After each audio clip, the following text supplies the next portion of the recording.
Dans cette vidéo, on va voir ensemble comment améliorer la lisibilité d'un article sur WordPress grâce à Yoast SEO.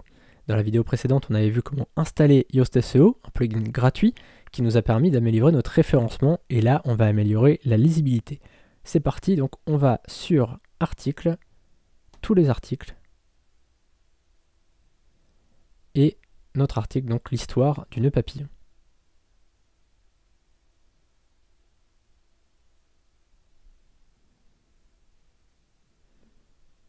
Donc là, l'article est chargé et on va pouvoir faire les modifications.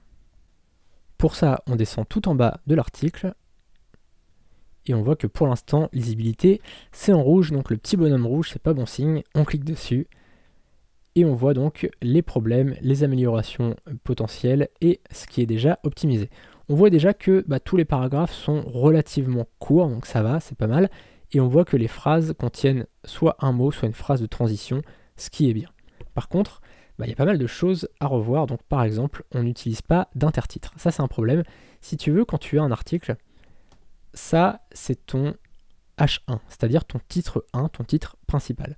Ensuite, il faut utiliser des H2, éventuellement des H3, éventuellement des H4, c'est comme tu veux.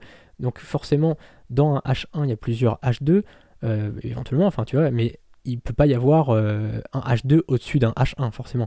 Le H1, le titre 1, c'est le titre principal. Ensuite, tu as des H2. Ensuite, à l'intérieur des H2, tu as des H3, etc. Et donc là, ce qu'on va faire, c'est qu'on va essayer de mettre quelques H2 pour séparer un peu le texte. Parce que tu vois qu'ici, c'est vrai que quand on lit, c'est pas très agréable à lire pour l'instant.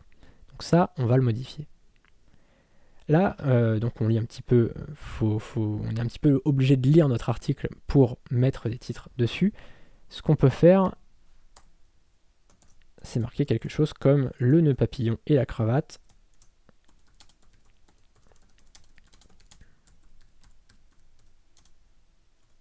Je ne sais même plus s'il y a 2 T, non, il n'y a pas de T. Bon, c'est comme ça. Et là, tu as juste à faire ça, et titre 2. Donc là, c'est parfait. Après, si tu veux le centrer, tu peux, tu n'es pas obligé de le centrer, on peut le laisser comme ça.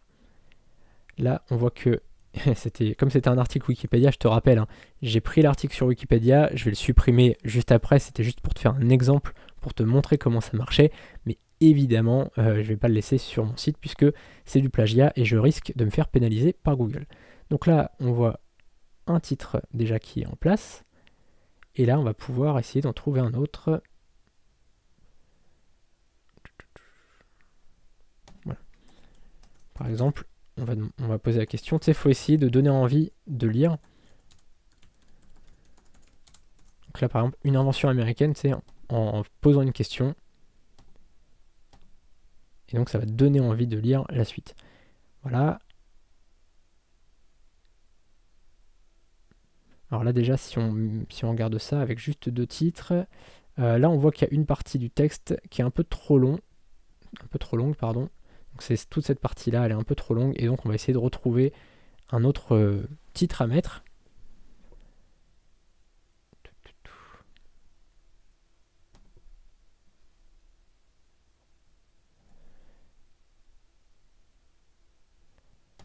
Donc là, par exemple,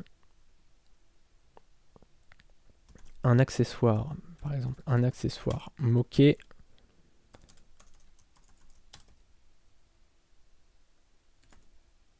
Mais qui revient à la mode, tu vois, par exemple. Tu vois, un truc comme ça. Hop. Alors là, c'est vraiment à l'arrache. Évidemment, essayer de passer un peu plus de temps là-dessus. Mais on va mettre à jour et on va voir ce que ça va donner au niveau du référencement. Donc là, évidemment, il y a plusieurs petites manips à faire pour améliorer la lisibilité de l'article. Mais tu vois que déjà, ça va pouvoir, si on rafraîchit l'article là, on devrait avoir un article un peu plus sympa à lire. Tu vois que là, par exemple, c'est un peu plus facile. On va voir ce que ça donne au niveau de Yoast, qu'est-ce qu'ils nous disent. On est toujours dans le rouge, évidemment. Donc là, tu vois que... donc tu vois qu'il y a encore un... Ça va pas trop, c'est un peu mieux, mais ça va pas trop. Donc là, ce qu'il faut faire aussi, c'est séparer la longueur des phrases. Tu vois, il y a des phrases qui sont beaucoup trop longues, qui font plus de 20 mots. Et ce qu'il faut, c'est aller raccourcir un petit peu nos phrases. Donc on va lire un petit peu. Éventuellement, je vais te le montrer pour 1 ou 2 phrases, et après, je vais le faire moi-même parce que ça va être très long, ça va être un peu chiant à faire et surtout à regarder. Donc là, par exemple, là, on peut mettre un titre là. Tu vois, dès que tu vois des « et », des choses comme ça, n'hésite pas au bout d'un moment à mettre des titres. Alors, des points, pardon, pour séparer les phrases, pour que les phrases soient relativement courtes. Et ce qu'il faut, c'est qu'il y ait un maximum de phrases qui fassent moins de 20 mots, c'est important. Donc ça, par exemple là, je peux faire la même chose. Enfin, tu vois, c'est à toi de voir un petit peu à quel endroit tu pourrais mettre des titres pour vraiment séparer les phrases. Là, par exemple, tu vois qu'il y a une petite faute ici, hop. Là, il y avait 2 points, ça sert pas forcément à grand chose de mettre 2 points et après le début de l'histoire.